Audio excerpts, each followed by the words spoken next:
Nagkagulo sa isang pista sa Dagupan City dahil sa pumalpak na fireworks display. 18 nanonood ang nasugatan matapos magsiliparan papunta sa kanila ang mga paputok.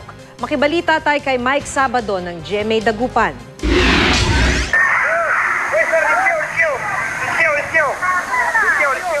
Kuha ang videong ito ng residenteng si John Martinez ng Dagupan City. Ang mga kababayan niya nagpulasan palayo sa St. John Cathedral matapos ang sunod-sunod na pagsabog ng mga paputok sa direksyon na kinaroroonan nila kahapon. Nagtipon-tipon noon ang mga residente para panoorin ang fireworks display na bahagi ng pagdiriwang ng pista ng Christ the King. Ang masaya sanang pagtitipon, nauwi sa disgrasya. 18 ang nasugatan sa nangyari. Kabilang sa kanila ang 3 menor de edad. Nadala naman sila kaagad sa ospital at ngayon nasa mabuti ng kalagayan. Isa sa kanila ang 53 anyos na si Conrado Rivera na galing pa sa bayan ng Binmaloy. Tumama sa paa ko, and then nahulog, then biglang sumabog.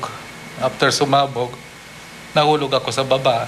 Hindi naman kalakihan ang sugat sa paa ni Conrado, pero nag-aalala siyang baka lumala ito dahil meron siyang diabetes. Ayon sa natasang tagasindi ng mga paputok, natumba ang panghuling serya ng fireworks.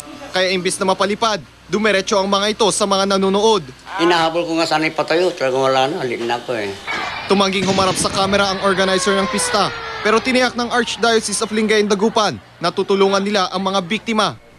Hiling ngayon ng mga nasugatan, huwag na sanang maulit pa ang nangyari. Na sana sa susunod, they will take extra precaution sa preparation. Iniimbestiga na ng pulisya ang insidente. I-allow niyo pa rin ba, sir, na sa mga crowded areas like that or near yung mga maraming tao ho, gaganapin yung pagpapagsisindi ng paputok, sir? Maganda siguro sa mataas na lang na building at saka yung open area. Saka yung walang taong nagdidisgrasya. Mike Sabado, Nagbabalita, Pilipinas.